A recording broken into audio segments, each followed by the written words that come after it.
ਸਤਿ ਸ੍ਰੀ ਅਕਾਲ ਬੱਚਿਓ। ਅੱਜ ਦੇ ਲੈਕਚਰ ਵਿੱਚ ਬੇਟਾ ਆਪਾਂ ਲਾਇਬ੍ਰੇਰੀ ਦੇ ਲੇਖ ਬਾਰੇ ਗੱਲ ਕਰਾਂਗੇ। ਪਰ ਸਕੂਲ ਲਾਇਬ੍ਰੇਰੀ ਬਾਰੇ ਗੱਲ ਕਰਨ ਤੋਂ ਪਹਿਲਾਂ ਅਸੀਂ ਲੇਖ ਰਚਨਾ ਬਾਰੇ ਜਾਣਨ ਦੀ ਕੋਸ਼ਿਸ਼ ਕਰਾਂਗੇ ਕਿ ਲੇਖ ਰਚਨਾ ਕਿਵੇਂ ਕੀਤੀ ਜਾਂਦੀ ਹੈ।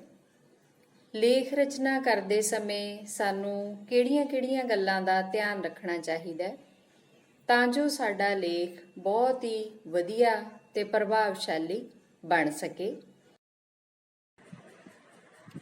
ਆਪਣੇ ਪੰਜਾਬੀ ਦੇ ਪੇਪਰ ਦੇ ਵਿੱਚ ਲੇਖ ਰਚਨਾ ਇੱਕ ਮਹੱਤਵਪੂਰਨ ਵਿਸ਼ਾ ਹੁੰਦਾ ਹੈ ਬੇਟਾ, ਜਿਸ ਦੇ ਕਾਫੀ ਜ਼ਿਆਦਾ ਨੰਬਰ ਪ੍ਰੀਖਿਆ ਦੇ ਵਿੱਚ ਰੱਖੇ ਹੁੰਦੇ ਹੈ। ਪਰ ਬਹੁਤੀ ਵਾਰ ਵਿਦਿਆਰਥੀਆਂ ਨੂੰ ਇਹ ਇੱਕ ਖੁਸ਼ਕ ਜਿਹਾ ਵਿਸ਼ਾ ਲੱਗਦਾ ਹੈ ਤੇ ਉਹ ਇਹਦੇ ਵੱਲ ਬਹੁਤਾ ਧਿਆਨ ਨਹੀਂ ਦਿੰਦੇ, ਜਦ ਕਿ ਲੇਖ ਰਚਨਾ ਛੋਟੀਆਂ ਜਮਾਤਾਂ ਦੇ ਵਿੱਚ ਹੀ ਤੁਹਾਨੂੰ ਸ਼ੁਰੂ ਕਰਵਾ ਦਿੱਤੀ ਜਾਂਦੀ ਹੈ। ਪ੍ਰਾਇਮਰੀ ਸਕੂਲ ਤੋਂ ਹੀ ਤੁਸੀਂ ਲੇਖ ਰਚਨਾ ਕਰਨੀ ਸਿੱਖ ਜਾਂਦੇ ਹੋ। ਉੱਥੇ ਅਧਿਆਪਕ ਤੁਹਾਨੂੰ ਸੌਖਾ ਸਮਝਾਉਣ ਦੇ ਲਈ ਕਈ ਵਾਰ ਨੰਬਰਾਂ ਦੇ ਵਿੱਚ ਤੁਹਾਨੂੰ ਲੇਖ ਰਚਨਾ ਕਰਨੀ ਸ਼ੁਰੂ ਕਰਾਉਂਦੇ ਹੈ। 1 2 3 ਨੰਬਰ ਪਾ ਕੇ ਤੁਸੀਂ ਪਹਿਲਾਂ 5 ਸਤਰਾਂ ਫਿਰ 10 ਸਤਰਾਂ ਯਾਦ ਕਰਦੇ ਹੋ। ਉਸ ਤੋਂ ਬਾਅਦ ਅਸੀਂ ਪੈਰਿਆਂ ਦੇ ਵਿੱਚ ਇਹ ਲੇਖ ਹੈ ਜਿਹੜਾ ਉਹ ਯਾਦ ਕਰਨਾ ਸ਼ੁਰੂ ਕਰ ਦਿੰਦੇ ਹਾਂ। ਤਾਂ ਬੇਟਾ ਪਹਿਲੀ ਗੱਲ ਤਾਂ ਇਹ ਹੈ ਕਿ ਸਾਨੂੰ ਲੇਖ ਰਚਨਾ ਦੇ ਵਿੱਚ ਉਸੇ ਤਰ੍ਹਾਂ ਦਿਲਚਸਪੀ ਲੈਣੀ ਚਾਹੀਦੀ ਹੈ ਜਿਵੇਂ ਅਸੀਂ ਦੂਸਰੇ ਜਿਹੜੇ ਹੈ ਆਪਣੇ ਟੌਪਿਕ ਉਹ ਪੜ੍ਹਦੇ ਹਾਂ ਪਾਠ ਪੁਸਤਕਾਂ ਦੇ ਵਿੱਚ, ਕਹਾਣੀਆਂ ਜਾਂ ਕਵਿਤਾਵਾਂ ਜਾਂ ਵਿਆਕਰਨ ਦੇ ਵਿੱਚ ਮੁਹਾਵਰੇ। ਕਿਉਂਕਿ ਜਿਸ ਚੀਜ਼ ਬਾਰੇ ਅਸੀਂ ਆਪਣੇ ਮਨ ਦੇ ਵਿੱਚ ਉਹਨੂੰ ਔਖਾ ਮੰਨ ਲੈਂਦੇ ਹਾਂ, ਔਖੀ ਧਾਰਨਾ ਬਣਾ ਲੈਂਦੇ ਹਾਂ, ਫਿਰ ਬਾਅਦ ਦੇ ਵਿੱਚ ਸਾਨੂੰ ਹਮੇਸ਼ਾ ਉਹ ਔਖਾ ਹੀ ਲੱਗਦਾ ਰਹਿੰਦਾ। ਤਾਂ ਇਹ ਕੋਈ ਔਖੀ ਚੀਜ਼ ਨਹੀਂ ਹੈ, ਬਹੁਤ ਸੌਖਾ ਹੈ ਲੇਖ ਰਚਨਾ ਕਰਨਾ। ਬਸ ਉਹਦੇ ਲਈ ਸਾਨੂੰ ਆਪਣਾ ਮਨ ਹੈ ਜਿਹੜਾ ਉਹ ਤਿਆਰ ਕਰ ਲੈਣਾ ਚਾਹੀਦਾ ਹੈ। ਹੋਰ ਕੋਈ ਲੇਖ ਵੀ ਆ ਜਾਂਦਾ ਤਾਂ ਤੁਹਾਨੂੰ ਕੋਈ ਵੀ ਲੇਖ ਲਿਖਣਾ ਔਖਾ ਨਹੀਂ ਲੱਗਣਾ। ਜਿਵੇਂ ਲੇਖ ਹੈ ਜਿਹੜਾ ਉਹ ਸ਼ੁਰੂ ਦੇ ਵਿੱਚ ਹੀ ਬਹੁਤ ਪ੍ਰਭਾਵਸ਼ਾਲੀ ਹੋਣਾ ਚਾਹੀਦਾ। ਵੀ ਸ਼ੁਰੂ ਦੇ ਵਿੱਚ ਜਦੋਂ ਤੁਸੀਂ ਲਿਖੋ ਤਾਂ ਇੰਨੀਆਂ ਵਧੀਆ ਗੱਲਾਂ ਲਿਖੋ, ਪੇਪਰ ਚੈੱਕ ਕਰਨ ਵਾਲਾ ਹੁੰਦਾ ਹੈ ਜਿਹੜਾ, ਉਹਨੂੰ ਸਾਰੇ ਦਾ ਸਾਰਾ ਲੇਖ ਤੁਹਾਡਾ ਧਿਆਨ ਦੇ ਨਾਲ ਪੜ੍ਹਨਾ ਪਵੇ, ਜਾਂ ਉਹਨੂੰ ਇਹ ਪਹਿਲਾਂ ਹੀ ਪਤਾ ਲੱਗ ਜੇ ਕਿ ਬੱਚਾ ਹੈ ਜਿਹੜਾ ਉਹਨੂੰ ਬਹੁਤ ਜਾਣਕਾਰੀ ਹੈ। ਸ਼ੁਰੂ ਦੇ ਵਿੱਚ ਤੁਸੀਂ ਉਹਦੇ ਉੱਤੇ ਪ੍ਰਭਾਵ ਪਾ ਲਿਆ ਬਹੁਤ ਚੰਗਾ। ਜਿਹੜਾ ਉਸ ਤੋਂ ਬਾਅਦ ਵਾਲਾ ਹਿੱਸਾ ਹੁੰਦਾ ਹੈ ਲੇਖ ਦਾ, ਉਸਨੂੰ ਅਸੀਂ ਲੇਖ ਦਾ ਧੜ ਕਹਿ ਦਿੰਦੇ ਹਾਂ। ਲੇਖ ਦਾ ਧੜ ਜਾਂ ਲੇਖ ਦਾ ਮੱਧ, ਇਹਦੇ ਵਿੱਚ ਆਪਾਂ ਖੁੱਲ੍ਹ ਕੇ ਆਪਣੇ ਵਿਚਾਰ ਪੇਸ਼ ਕਰਨੇ ਹੁੰਦੇ ਆ। ਜੋ ਵੀ ਸਾਡੇ ਮਨ ਦੇ ਵਿੱਚ ਵਿਚਾਰ ਹੈ, ਜਿਸ ਵਿਸ਼ੇ ਤੇ ਅਸੀਂ ਲੇਖ ਲਿਖਣਾ ਹੈ, ਉਸ ਦੇ ਬਾਰੇ ਸਾਰੇ ਆਪਣੇ ਮਨ ਦੇ ਵਿਚਾਰ ਅਸੀਂ ਇਸ ਦੇ ਵਿੱਚ ਪ੍ਰਗਟ ਕਰ ਸਕਦੇ ਹਾਂ। ਪਰ ਸਾਡੇ ਵਿਚਾਰ ਹੈ ਜਿਹੜੇ ਉਹ ਖਾਸ ਤਰਤੀਬ ਦੇ ਵਿੱਚ ਹੋਣੇ ਚਾਹੀਦੇ ਹੈ। ਇਹ ਨਹੀਂ ਕਿ ਅਸੀਂ ਇੱਕ ਗੱਲ ਸ਼ੁਰੂ ਕੀਤੀ, ਉਹਦੇ ਬਾਰੇ ਇੱਕ ਪੁਆਇੰਟ ਲਿਖਤਾ, ਫਿਰ ਅਗਲੀ ਸਤਰ ਅਸੀਂ ਕਿਸੇ ਹੋਰ ਗੱਲ ਬਾਰੇ ਲਿਖਤੀ। ਇਸ ਤਰ੍ਹਾਂ ਨਹੀਂ, ਪਹਿਲਾਂ ਦਿਮਾਗ ਦੇ ਵਿੱਚ ਸੋਚਣਾ, ਤਰਤੀਬ ਬਣਾਉਣੀ ਹੈ ਆਪਣੇ ਵਿਚਾਰਾਂ ਦੀ, ਤੇ ਫਿਰ ਉਸ ਤਰਤੀਬ ਨੂੰ ਲੇਖ ਦੇ ਵਿੱਚ ਪੇਸ਼ ਕਰ ਦੇਣਾ। ਜਿਹੜਾ ਅਖੀਰਲਾ ਭਾਗ ਹੁੰਦਾ ਹੈ ਉਸ ਦੇ ਵਿੱਚ ਅਸੀਂ ਆਪਣੇ ਵੱਲੋਂ ਸੰਖੇਪ ਟਿੱਪਣੀ ਦੇਣੀ ਹੁੰਦੀ ਹੈ। ਉੱਪਰ ਅਸੀਂ ਸਾਰਾ ਲੇਖ ਹੈ ਜਿਹੜਾ ਉਹ ਬਿਆਨ ਕਰਤਾ, ਤਾਂ ਅਖੀਰ ਦੇ ਵਿੱਚ ਅਸੀਂ ਆਪਣੇ ਵੱਲੋਂ ਸੰਖੇਪ ਟਿੱਪਣੀ ਜਾਂ ਕਹਿ ਲਓ ਕਿ ਸਾਰੇ ਲੇਖ ਦਾ ਸਾਰ ਹੈ ਜਿਹੜਾ ਉਹ ਦੱਸਣਾ ਹੁੰਦਾ। ਤਾਂ ਕਿਸੇ ਵੀ ਵਿਸ਼ੇ ਬਾਰੇ ਅਸੀਂ ਵਧੀਆ ਸਾਰ ਤਾਂ ਹੀ ਲਿਖ ਸਕਦੇ ਹਾਂ ਜੇਕਰ ਸਾਡੀ ਜਾਣਕਾਰੀ ਕਿਸੇ ਵੀ ਚੀਜ਼ ਬਾਰੇ ਵਧੀਆ ਹੋਵੇ। ਤਾਂ ਵਧੀਆ ਜਾਣਕਾਰੀ ਪ੍ਰਾਪਤ ਕਿਵੇਂ ਕੀਤੀ ਜਾ ਸਕਦੀ ਹੈ? ਅਸੀਂ ਅਖਬਾਰਾਂ ਪੜ੍ਹੀਏ, ਸਾਡੇ ਸਕੂਲ ਦੀ ਲਾਇਬ੍ਰੇਰੀ ਵਿੱਚੋਂ ਲੈ ਕੇ ਵੱਧ ਤੋਂ ਵੱਧ ਕਿਤਾਬਾਂ ਪੜ੍ਹੀਏ, ਤੇ ਟੀਵੀ ਜਦੋਂ ਦੇਖੀਏ ਉਹਦੇ ਤੇ ਕੋਸ਼ਿਸ਼ ਕਰੀਏ ਕਿ ਅਸੀਂ ਵਿਦਿਅਕ ਪ੍ਰੋਗਰਾਮ ਵੱਧ ਤੋਂ ਵੱਧ ਦੇਖੀਏ। ਇਸ ਦੇ ਨਾਲ ਬੇਟਾ ਸਾਡੀ ਭਾਸ਼ਾ ਹੈ ਜਿਹੜੀ ਉਹ ਬਹੁਤ ਸਪਸ਼ਟ ਤੇ ਪ੍ਰਭਾਵਸ਼ਾਲੀ ਬਣ ਜਾਂਦੀ ਹੈ। ਅਸੀਂ ਆਪਣੇ ਵਿਚਾਰਾਂ ਰਾਹੀਂ, ਭਾਸ਼ਾ ਰਾਹੀਂ ਦੂਸਰੇ ਤੇ ਬਹੁਤ ਵਧੀਆ ਪ੍ਰਭਾਵ ਪਾ ਸਕਦੇ ਹਾਂ। ਇਹ ਕਿਸੇ ਵੀ ਲੇਖ ਰਚਨਾ ਦੇ ਲਈ ਇੱਕ ਮੁੱਢਲੀ ਸ਼ਰਤ ਹੁੰਦੀ ਹੈ। ਤੇ ਸਾਡੀ ਜਿਹੜੀ ਸ਼ਬਦਾਵਲੀ ਹੈ ਲੇਖ ਦੇ ਵਿੱਚ ਉਹ ਸੌਖੀ ਹੋਣੀ ਚਾਹੀਦੀ ਹੈ, ਬਹੁਤੇ ਔਖੇ ਸ਼ਬਦਾਂ ਦੀ ਅਸੀਂ ਵਰਤੋਂ ਨਹੀਂ ਕਰਨੀ, ਤਾਂ ਹੀ ਸਾਡੀ ਭਾਸ਼ਾ ਹੈ ਜਿਹੜੀ ਉਹ ਸਰਲ ਤੇ ਸਪਸ਼ਟ ਹੋਊਗੀ। ਬਾਕੀ ਅਸੀਂ ਕਦੇ ਵੀ ਜਿਹੜਾ ਲੇਖ ਹੈ ਉਸਨੂੰ ਸਤਰਾਂ ਦੇ ਵਿੱਚ ਨਹੀਂ ਲਿਖਣਾ, 1 2 3 ਪੁਆਇੰਟ ਬਣਾ ਕੇ ਕਦੇ ਨਹੀਂ ਲਿਖਣਾ। ਤਾਂ ਅਸੀਂ ਹਾਈ ਸਕੂਲ ਦੇ ਵਿੱਚ ਹਮੇਸ਼ਾ ਪੈਰਿਆਂ ਦੇ ਵਿੱਚ ਹੀ ਲੇਖ ਲਿਖਦੇ ਹਾਂ। ਜਦੋਂ ਸਾਡਾ ਇੱਕ ਵਿਚਾਰ ਖਤਮ ਹੋ ਜਾਂਦਾ ਹੈ, ਅਸੀਂ ਉੱਥੇ ਇੱਕ ਪੈਰਾ ਖਤਮ ਕਰ ਦਿੰਦੇ ਹਾਂ ਤੇ ਦੂਸਰਾ ਵਿਚਾਰ ਦੂਸਰੇ ਨਵੇਂ ਪੈਰੇ ਤੋਂ ਸ਼ੁਰੂ ਕਰਦੇ ਹਾਂ। ਤਾਂ ਪੈਰਾ ਬਣਾਉਣ ਲੱਗੇ ਵੀ ਅਸੀਂ ਧਿਆਨ ਰੱਖਣਾ ਕਿ ਥੋੜੀ ਜਿਹੀ ਕਾਪੀ ਦੇ ਵਿੱਚ ਅਸੀਂ ਸਤਰ ਛੱਡ ਕੇ ਵਿਚਕਾਰੋਂ ਪੈਰਾ ਸ਼ੁਰੂ ਕਰੀਏ ਤੇ ਹਰ ਇੱਕ ਪੈਰਾ 19 ਸਤਰ ਹੈ ਜਿਹੜੀ ਉਹ ਖਾਲੀ ਛੱਡ ਕੇ ਹੀ ਬਣਾਇਆ ਜਾਵੇ। ਤਾਂ ਉਹਦੇ ਨਾਲ ਦੇਖਣ ਵਾਲੇ ਤੇ ਪੜ੍ਹਨ ਵਾਲੇ ਤੇ ਬਹੁਤ ਹੀ ਵਧੀਆ ਪ੍ਰਭਾਵ ਪੈਂਦਾ। ਵਾਕ ਹੈ ਜਿਹੜੀ ਉਹ ਆਪਣੇ ਛੋਟੇ ਛੋਟੇ ਹੋਣੇ ਚਾਹੀਦੇ। ਛੋਟੇ ਵਾਕਾਂ ਵਿੱਚ ਲਿਖਿਆ ਹੋਇਆ ਲੇਖ ਬਹੁਤ ਪ੍ਰਭਾਵਸ਼ਾਲੀ ਬਣਦਾ। ਇਹਦੇ ਵਿੱਚ ਅਸੀਂ ਅਖਾਣ, ਮੁਹਾਵਰੇ ਜਾਂ ਕੋਈ ਗੀਤ ਕਵਿਤਾ ਦੀਆਂ ਛੋਟੀਆਂ ਛੋਟੀਆਂ ਤੁਕਾਂ ਜਾਂ ਕਿਸੇ ਮਹਾਨ ਵਿਅਕਤੀ ਦੇ ਵਿਚਾਰ ਇਹ ਸਾਰੇ ਪੇਸ਼ ਕਰ ਸਕਦੇ ਹਾਂ। ਇਸ ਦੇ ਨਾਲ ਲੇਖ ਰਚਨਾ ਦਾ ਮਹੱਤਵ ਬਹੁਤ ਹੀ ਵੱਧ ਜਾਂਦਾ। ਤਾਂ ਸ਼ਬਦ ਜੋੜਾਂ ਵੱਲ ਸਾਨੂੰ ਲੇਖ ਰਚਨਾ ਸਮੇਂ ਖਾਸ ਧਿਆਨ ਦੇਣਾ ਚਾਹੀਦਾ ਹੈ। ਸ਼ਬਦ ਜੋੜਾਂ ਦੀ ਗਲਤੀਆਂ ਜਿਹੜੀਆਂ ਉਹ ਨਹੀਂ ਹੋਣੀਆਂ ਚਾਹੀਦੀਆਂ। ਤਾਂ ਇਹ ਗਲਤੀਆਂ ਸੁਧਾਰਨ ਦੇ ਲਈ ਸਭ ਤੋਂ ਵਧੀਆ ਤਰੀਕਾ ਇਹ ਹੈ ਕਿ ਹਫ਼ਤੇ ਦੇ ਵਿੱਚ ਘੱਟੋ ਘੱਟ ਇੱਕ ਵਾਰ ਅਸੀਂ ਲੇਖ ਰਚਨਾ ਜ਼ਰੂਰ ਕਰਕੇ ਦੇਖੀਏ। ਆਪਦੇ ਵੱਲੋਂ ਕਾਪੀ ਤੇ 3-4 ਸਫ਼ੇ ਹੈ ਜਿਹੜੇ ਉਹ ਆਪਣੇ ਵਿਚਾਰਾਂ ਦੇ ਜ਼ਰੂਰ ਲਿਖੀਏ। ਤਾਂ ਹੌਲੀ ਹੌਲੀ ਜਦੋਂ ਅਸੀਂ ਅਭਿਆਸ ਕਰਦੇ ਜਾਵਾਂਗੇ ਤਾਂ ਇਹ ਸ਼ਬਦ ਜੋੜਾਂ ਦੀਆਂ ਗਲਤੀਆਂ ਸਾਡੀਆਂ ਘਟਦੀਆਂ ਜਾਣਗੀਆਂ, ਕਿਉਂਕਿ ਗਲਤ ਲਿਖਤ ਹੈ ਜਿਹੜੀ ਉਸਨੂੰ ਕੋਈ ਪਸੰਦ ਨਹੀਂ ਕਰਦਾ। ਲੇਖ ਲਿਖਦੇ ਸਮੇਂ ਬੇਟਾ ਵਿਸ਼ਰਾਮ ਚਿੰਨ੍ਹਾਂ ਦਾ ਵੀ ਧਿਆਨ ਰੱਖਣਾ ਹੈ। ਕਈ ਵਾਰ ਅਸੀਂ ਇਹਨਾਂ ਨੂੰ ਬਹੁਤਾ ਮਹੱਤਵ ਨਹੀਂ ਦਿੰਦੇ। ਜਿੱਥੇ ਕੌਮਾ ਲਾਉਣਾ ਅਸੀਂ ਕੌਮਾ ਨਹੀਂ ਲਾਉਂਦੇ, ਜਿੱਥੇ ਵਿਚਾਰ ਖਤਮ ਹੋ ਗਿਆ ਅਸੀਂ ਡੰਡੀ ਨਹੀਂ ਲਾਉਂਦੇ। ਤਾਂ ਇਸ ਦੇ ਨਾਲ ਸਾਡੀ ਅੱਗੜ ਦੁਗੜੀ ਸ਼ਖਸੀਅਤ ਦਾ ਦੂਸਰੇ ਤੇ ਪ੍ਰਭਾਵ ਪੈਂਦਾ ਹੈ। ਤਾਂ ਸਹੀ ਪ੍ਰਭਾਵ ਪਾਉਣ ਦੇ ਲਈ ਵਿਸ਼ਰਾਮ ਚਿੰਨ੍ਹਾਂ ਦੀ ਵਰਤੋਂ ਹੈ ਜਿਹੜੀ ਉਹ ਜ਼ਰੂਰ ਕਰਨੀ ਚਾਹੀਦੀ ਹੈ। ਜੇ ਅਸੀਂ ਇਹਨਾਂ ਦੀ ਸਹੀ ਵਰਤੋਂ ਨਹੀਂ ਕਰਦੇ ਤਾਂ ਗੱਲਬਾਤ ਦੇ ਅਰਥਾਂ ਦੇ ਵਿੱਚ ਬਹੁਤ ਬਦਲਾਵ ਆ ਜਾਂਦਾ ਹੈ, ਬਹੁਤ ਸਾਰਾ ਫਰਕ ਪੈ ਜਾਂਦਾ। ਉਸ ਤੋਂ ਬਾਅਦ ਬੇਟਾ ਲੇਖ ਹੈ ਜਿਹੜਾ ਉਹ ਤੁਸੀਂ ਇਹ ਜ਼ਰੂਰ ਦੇਖਣਾ ਪ੍ਰੀਖਿਆ ਦੇ ਵਿੱਚ ਕਿ ਉਹ ਕਿੰਨੇ ਨੰਬਰ ਦਾ। ਉਸ ਨੰਬਰ ਦੇ ਆਧਾਰ ਤੇ ਹੀ ਅਸੀਂ ਲੇਖ ਦੀ ਲੰਬਾਈ ਹੈ ਜਿਹੜੀ ਉਹ ਨਿਸ਼ਚਿਤ ਕਰਦੇ ਹਾਂ। ਜੇ 5 ਨੰਬਰ ਦਾ ਲੇਖ ਪੁੱਛਿਆ ਜਾਂਦਾ ਹੈ ਤਾਂ ਅਸੀਂ ਲੇਖ ਦਾ ਆਕਾਰ ਥੋੜਾ ਜਿਹਾ ਛੋਟਾ ਰੱਖਾਂਗੇ। 10 ਨੰਬਰ ਦਾ ਪੁੱਛਿਆ ਜਾਂਦਾ ਹੈ ਤਾਂ ਵੱਡਾ, 15 ਨੰਬਰ ਦਾ ਪੁੱਛਿਆ ਜਾਂਦਾ ਹੈ ਤਾਂ ਉਸ ਤੋਂ ਵੀ ਵੱਡਾ। ਤਾਂ ਨੰਬਰਾਂ ਦੇ ਆਧਾਰ ਤੇ ਹੀ ਅਸੀਂ ਲੇਖ ਦੀ ਲੰਬਾਈ ਹੈ ਜਿਹੜੀ ਉਹ ਨਿਸ਼ਚਿਤ ਕਰਦੇ ਹਾਂ। ਇਸ ਤੋਂ ਇਲਾਵਾ ਕਈ ਵਾਰ ਉੱਤੇ ਸ਼ਬਦਾਂ ਦੀ ਗਿਣਤੀ ਵੀ ਦਿੱਤੀ ਹੁੰਦੀ ਹੈ ਕਿ ਲੇਖ ਲਿਖੋ ਪਰ ਉਸਦੇ ਸ਼ਬਦ ਹੈ ਜਿਹੜੇ ਉਹ ਇੰਨੇ ਹੀ ਹੋਣੇ ਚਾਹੀਦੇ ਹੈ, 200 250 ਤੱਕ। ਤਾਂ ਅਸੀਂ ਉਨੇ ਇੱਕ ਸ਼ਬਦ ਹੈ ਜਿਹੜੇ ਉਹ ਹੀ ਲਿਖਣੇ ਹੈ। ਬਹੁਤਾ ਜ਼ਿਆਦਾ ਵਿਸਥਾਰ ਜਾਂ ਬਹੁਤੀ ਸੰਖੇਪਤਾ ਹੈ ਜਿਹੜੀ ਉਹ ਚੰਗੀ ਨਹੀਂ। ਤਾਂ ਜਿੰਨਾ ਤੁਹਾਡੇ ਤੋਂ ਪੁੱਛਿਆ ਜਾਂਦਾ ਹੈ ਤੁਸੀਂ ਓਨਾ ਹੀ ਲਿਖੋ। ਬੇਮਤਲਬ ਦੀਆਂ ਗੱਲਾਂ ਜਿਹੜੀਆਂ ਉਹਨਾਂ ਤੋਂ ਪਰਹੇਜ਼ ਕਰਨਾ ਚਾਹੀਦਾ ਹੈ। ਤੇ ਲੇਖ ਹੈ ਬੇਟਾ ਉਹਨੂੰ ਇਹ ਨਹੀਂ ਕਿ ਤੁਸੀਂ ਲੇਖ ਨੂੰ ਯਾਦ ਕਰਨਾ ਸ਼ੁਰੂ ਕਰ ਦਿਓ, ਰੱਟੇ ਮਾਰਨੇ ਸ਼ੁਰੂ ਕਰ ਦਿਓ। ਲੇਖ ਹੈ ਜਿਹੜਾ ਉਹ ਅਸੀਂ ਰੱਟੇ ਨਹੀਂ ਮਾਰਨੇ, ਇਸ ਤਰ੍ਹਾਂ ਨਾਲ ਯਾਦ ਨਹੀਂ ਕਰਨਾ। ਜੇ ਕਿਸੇ ਵਿਸ਼ੇ ਬਾਰੇ ਸਾਡੇ ਮਨ ਦੇ ਵਿੱਚ ਸਪਸ਼ਟਤਾ ਹੈ, ਸਾਨੂੰ ਉਹਦੇ ਬਾਰੇ ਗਿਆਨ ਹੈ, ਤਾਂ ਸਾਨੂੰ ਰੱਟੇ ਮਾਰਨ ਦੀ ਲੋੜ ਨਹੀਂ ਪੈਂਦੀ। ਸਿਰਫ ਅਸੀਂ ਆਪਣੇ ਵਿਚਾਰਾਂ ਨੂੰ ਇੱਕ ਤਰਤੀਬ ਦੇਣੀ ਹੈ ਤੇ ਉਸ ਤਰਤੀਬ ਦੇ ਰਾਹੀਂ ਹੀ ਅਸੀਂ ਬਹੁਤ ਵਧੀਆ ਲੇਖ ਹੈ ਜਿਹੜਾ ਉਹ ਲਿਖ ਸਕਦੇ ਹਾਂ।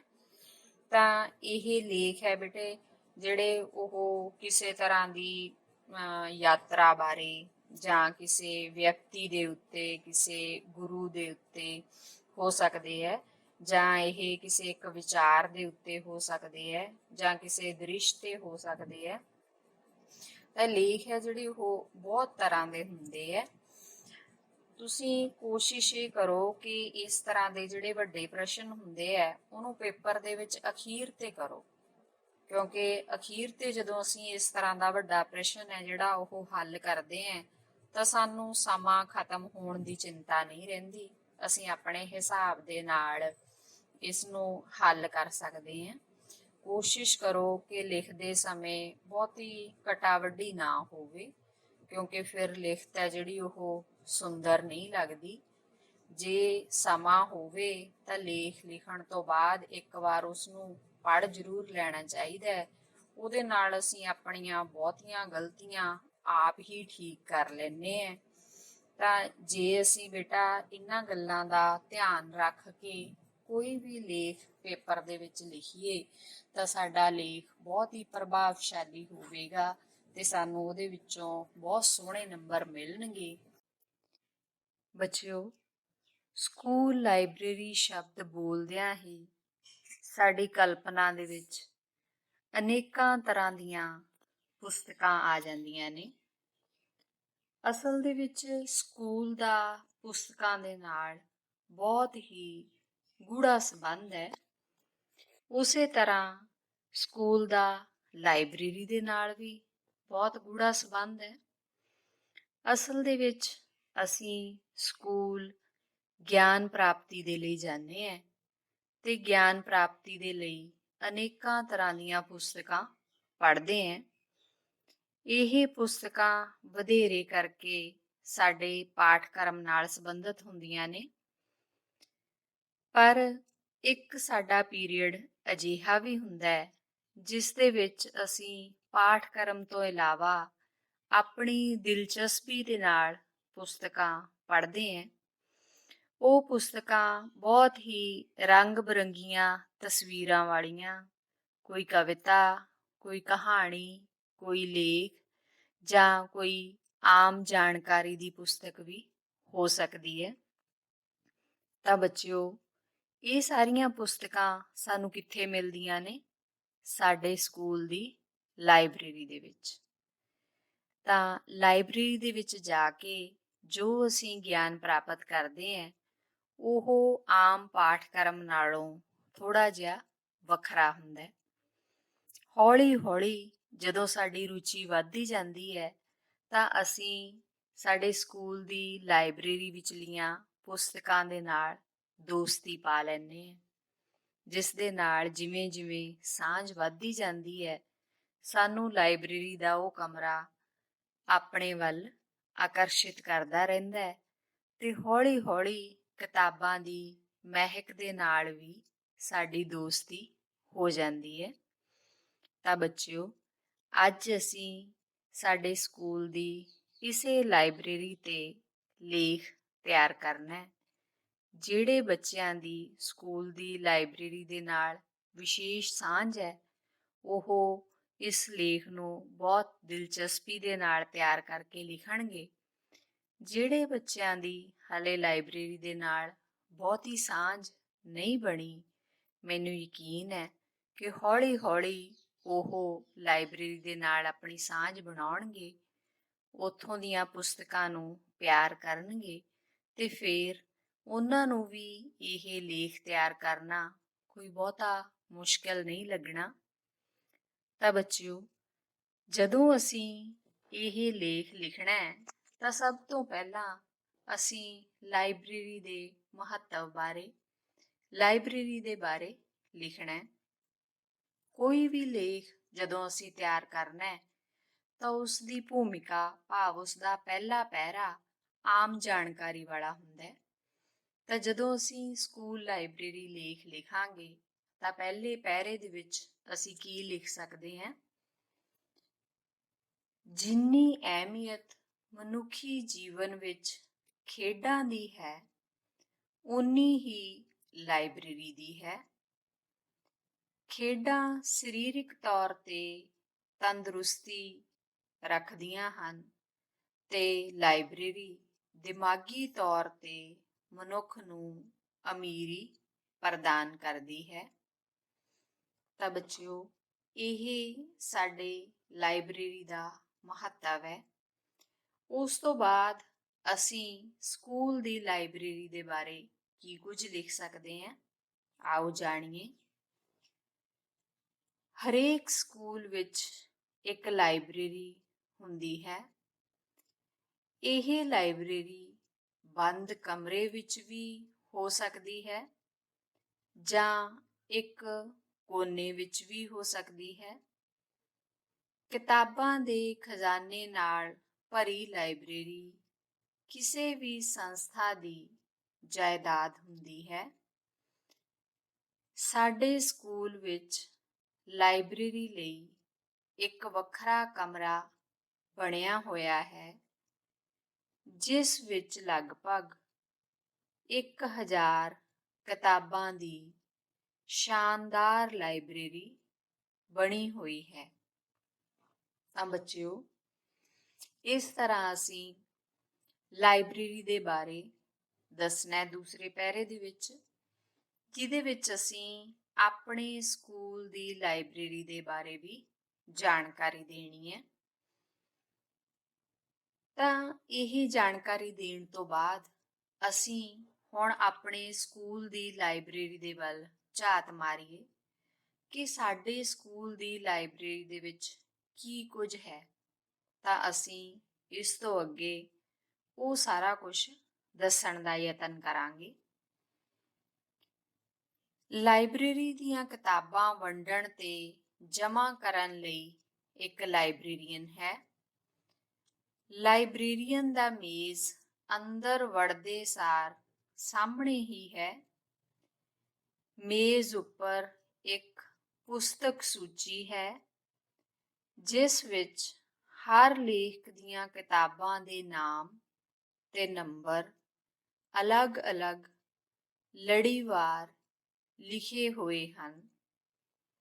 ਇਨ੍ਹਾਂ ਨੰਬਰਾਂ ਅਨੁਸਾਰ ਹੀ ਲਾਇਬ੍ਰੇਰੀ ਦੀਆਂ ਅਲਮਾਰੀਆਂ ਉੱਪਰ ਕਿਤਾਬਾਂ ਦੇ ਨੰਬਰ ਲੱਗੇ ਹੋਏ ਹਨ, ਜਿਸ ਨਾਲ ਵਿਦਿਆਰਥੀਆਂ ਨੂੰ ਪੁਸਤਕਾਂ ਲੱਭਣ ਵਿੱਚ ਬਹੁਤ ਆਸਾਨੀ ਹੁੰਦੀ ਹੈ। ਤਾਂ ਬੱਚਿਓ, ਇਹ ਸਾਡੇ ਸਕੂਲ ਦੀ ਲਾਇਬ੍ਰੇਰੀ ਦਾ ਸੰਖੇਪ ਵਰਣਨ ਹੈ ਕਿ ਜਦੋਂ ਅਸੀਂ ਲਾਇਬ੍ਰੇਰੀ ਦੇ ਕਮਰੇ ਦੇ ਵਿੱਚ ਵੜਦਿਆਂ ਹੀ ਸਭ ਤੋਂ ਪਹਿਲਾਂ ਸਾਨੂੰ ਕੀ ਦਿਖਾਈ ਦਿੰਦਾ ਹੈ ਤੇ ਅਸੀਂ ਕਿਸ ਤਰ੍ਹਾਂ ਨਾਲ ਲਾਇਬ੍ਰੇਰੀ ਦੇ ਵਿੱਚ ਆਪਣੇ ਮਨਪਸੰਦ ਪੁਸਤਕ ਦੀ ਚੋਣ ਕਰਦੇ ਹਾਂ। ਤਾਂ ਇਹ ਭਾਵੇਂ ਹਰ ਸਕੂਲ ਦੀ ਲਾਇਬ੍ਰੇਰੀ ਦਾ ਵੱਖਰਾ ਵੀ ਹੋ ਸਕਦਾ ਹੈ, ਤਾਂ ਉਸੇ ਦੇ ਅਨੁਸਾਰ ਤੁਸੀਂ ਆਪਣਾ ਵੇਰਵਾ ਆਪਣੇ ਵੱਲੋਂ ਬਦਲ ਵੀ ਸਕਦੇ ਹੋ। ਪਰ ਵਧੇਰੇ ਕਰਕੇ ਸਕੂਲ ਦੀ ਲਾਇਬ੍ਰੇਰੀ ਦੇ ਵਿੱਚ ਇਸੇ ਤਰ੍ਹਾਂ ਹੀ ਇੱਕ ਵੱਡਾ ਮੇਜ਼ ਲੱਗਿਆ ਹੁੰਦਾ ਹੈ ਤੇ ਜਿਸ ਦੇ ਉੱਪਰ ਪੁਸਤਕ ਸੂਚੀ ਪਈ ਹੁੰਦੀ ਹੈ। ਤਾਂ ਇਸ ਤੋਂ ਇਲਾਵਾ ਸਾਡੇ ਸਕੂਲ ਦੀ ਲਾਇਬ੍ਰੇਰੀ ਦੇ ਵਿੱਚ ਹੋਰ ਕੀ ਕੁਝ ਹੁੰਦਾ ਹੈ, ਜੋ ਸਭ ਤੋਂ ਮਹੱਤਵਪੂਰਨ ਹੈ, ਬਹੁਤ ਸਾਰੀਆਂ ਅਲਮਾਰੀਆਂ ਦੇ ਵਿੱਚ ਪਈਆਂ ਹੋਈਆਂ ਪੁਸਤਕਾਂ। ਤਾਂ ਆਓ ਦੇਖੀਏ ਕਿ ਇਸ ਤੋਂ ਬਾਅਦ ਅਸੀਂ ਇਸ ਲੇਖ ਦੇ ਵਿੱਚ ਹੋਰ ਕੀ ਲਿਖ ਸਕਦੇ ਹਾਂ। ਲਾਇਬ੍ਰੇਰੀ ਦੇ ਕਮਰੇ ਵਿੱਚ 3 ਸ਼ੀਸ਼ੇ ਦੀਆਂ ਅਲਮਾਰੀਆਂ ਬਣੀਆਂ ਹੋਈਆਂ ਹਨ। ਅਲਮਾਰੀਆਂ ਦੇ ਹਰ ਰੈਕ ਵਿੱਚ ਅਲੱਗ-ਅਲੱਗ ਵਿਸ਼ਿਆਂ ਤੇ ਕਿਤਾਬਾਂ ਪਈਆਂ ਹਨ। ਲਾਇਬ੍ਰੇਰੀ ਦੇ ਕਮਰੇ ਵਿੱਚ ਇੱਕ ਵੱਡੇ ਮੇਜ਼ ਦੁਆਲੇ 12 ਕੁਰਸੀਆਂ ਲੱਗੀਆਂ ਹਨ, ਜਿਨ੍ਹਾਂ ਉੱਪਰ 12 ਵਿਦਿਆਰਥੀ ਇੱਕੋ ਸਮੇਂ ਬੈਠ ਕੇ ਪੜ੍ਹ ਸਕਦੇ ਹਨ।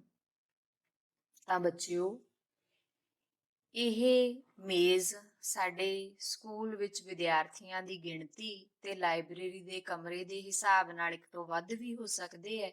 ਉਸੇ ਤਰ੍ਹਾਂ ਕੁਰਸੀਆਂ ਦੀ ਗਿਣਤੀ ਜ਼ਿਆਦਾ ਵੀ ਹੋ ਸਕਦੀ ਹੈ। ਤਾਂ ਇਹ ਤੁਸੀਂ ਆਪਣੇ ਹਿਸਾਬ ਦੇ ਨਾਲ ਲਿਖ ਸਕਦੇ ਹੋ।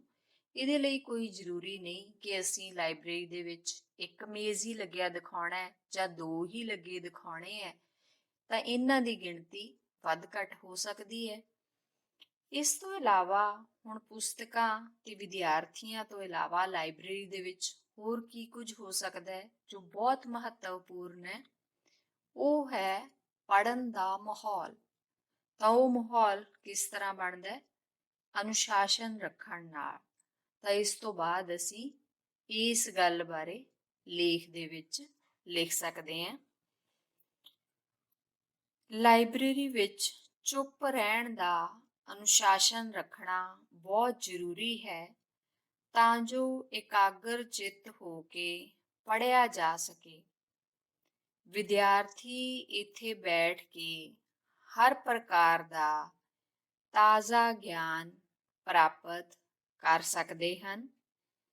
ਵਿਦਿਆਰਥੀ ਆਪਣੇ ਲਾਇਬ੍ਰੇਰੀ ਪੀਰੀਅਡ ਵਿੱਚ ਕਿਤਾਬਾਂ ਵੀ ਕਢਵਾ ਸਕਦੇ ਹਨ। ਇੱਕ ਬੱਚਾ ਇੱਕ ਕਿਤਾਬ ਇੱਕ ਹਫ਼ਤੇ ਲਈ ਕਢਵਾ ਸਕਦਾ ਹੈ। ਕਿਤਾਬਾਂ ਸਮੇਂ ਸਿਰ ਨਾ ਮੋੜਨ ਦੀ ਹਾਲਤ ਵਿੱਚ ਜੁਰਮਾਨਾ ਦੇਣਾ ਪੈਂਦਾ ਹੈ। ਤਾਂ ਬੱਚਿਓ, ਇਹ ਸਾਡੀ ਲਾਇਬ੍ਰੇਰੀ ਦੇ ਨਿਯਮ ਹੋ ਸਕਦੇ ਨੇ ਕਿ ਕਿਸ ਤਰ੍ਹਾਂ ਨਾਲ ਵਿਦਿਆਰਥੀਆਂ ਨੂੰ ਕਿਤਾਬਾਂ ਦੀ ਵੰਡ ਕਰਨੀ ਹੈ ਤੇ ਉਹਨਾਂ ਨੂੰ ਅਨੁਸ਼ਾਸਨ ਸਿਖਾਉਣਾ ਹੈ, ਕਿਉਂਕਿ ਜੇਕਰ ਅਨੁਸ਼ਾਸਨ ਨਹੀਂ ਹੋਏਗਾ ਤਾਂ ਉੱਥੇ ਪੜ੍ਹਿਆ ਹੀ ਨਹੀਂ ਜਾ ਸਕਦਾ। ਤਾਂ ਬੱਚਿਓ, ਅਨੁਸ਼ਾਸਨ ਤੋਂ ਇਲਾਵਾ ਹੁਣ ਅਸੀਂ ਹੋਰ ਲਾਇਬ੍ਰੇਰੀ ਦੇ ਬਾਰੇ ਕੀ ਲਿਖ ਸਕਦੇ ਹਾਂ ਕਿ ਸਾਡਾ ਸਕੂਲ ਜਾਂ ਸਾਡਾ ਵਿਭਾਗ ਲਾਇਬ੍ਰੇਰੀ ਨੂੰ ਕਿੰਨਾ ਕੁ ਮਹੱਤਵ ਦਿੰਦਾ ਹੈ, ਜਾਂ ਲਾਇਬ੍ਰੇਰੀ ਦਾ ਸਕੂਲ ਦੇ ਵਿੱਚ ਕਿੰਨਾ ਕੁ ਮਹੱਤਵ ਹੈ। ਆਓ ਜਾਣੀਏ। ਪਿਛਲੇ ਦਿਨੀ ਸਿੱਖਿਆ ਮਹਿਕਮੇ ਵੱਲੋਂ ਖੁੱਲ੍ਹੇ ਵਿੱਚ ਲਾਇਬ੍ਰੇਰੀ ਮੇਲੇ ਲਾਉਣ ਦਾ ਨਵਾਂ ਰੁਝਾਨ ਚਲਾਇਆ ਗਿਆ, ਜਿਸ ਵਿੱਚ ਵਿਦਿਆਰਥੀਆਂ ਨੇ ਬਹੁਤ ਵੱਧ ਚੜ੍ਹ ਕੇ ਹਿੱਸਾ ਲਿਆ। ਸਾਡੇ ਅਧਿਆਪਕ ਸਾਨੂੰ ਵੱਧ ਤੋਂ ਵੱਧ ਕਿਤਾਬਾਂ ਪੜ੍ਹਨ ਲਈ ਪ੍ਰੇਰਿਤ ਕਰਦੇ ਹਨ। ਕਿਤਾਬਾਂ ਗਿਆਨ ਦਾ ਸੋਮਾ ਹਨ। ਅਸੀਂ ਇਹਨਾਂ ਦੀ ਮਦਦ ਨਾਲ ਦੁਨੀਆ ਦੇ ਕੋਨੇ-ਕੋਨੇ ਦੀ ਜਾਣਕਾਰੀ ਪ੍ਰਾਪਤ ਕਰ ਸਕਦੇ ਹਾਂ। ਹਰ ਇੱਕ ਵਿਦਿਆਰਥੀ ਨੂੰ ਚਾਹੀਦਾ ਹੈ ਕਿ ਉਹ ਵੱਧ ਤੋਂ ਵੱਧ ਕਿਤਾਬਾਂ ਪੜ੍ਹ ਕੇ ਆਪਣੇ ਗਿਆਨ ਵਿੱਚ ਵਾਧਾ ਕਰੇ। ਤਾਂ ਇਸ ਤਰ੍ਹਾਂ ਬੱਚਿਓ, ਸਾਡਾ ਲੇਖ ਸੰਪੂਰਨ ਹੁੰਦਾ ਹੈ, ਜਿਸ ਦੇ ਵਿੱਚ ਅਸੀਂ ਲਾਇਬ੍ਰੇਰੀ ਦਾ ਮਹੱਤਵ ਦੱਸਣ ਤੋਂ ਬਾਅਦ ਅਖੀਰ ਤੇ ਸਾਰਾਂਸ਼ ਦੱਸਿਆ ਕਿ ਇਸ ਸਾਰੇ ਲੇਖ ਦਾ ਕੀ ਸਾਰਾਂਸ਼ ਹੈ, ਕੀ ਮਹੱਤਵ ਹੈ, ਕਿਉਂ ਇਸ ਦੀ ਲੋੜ ਹੈ।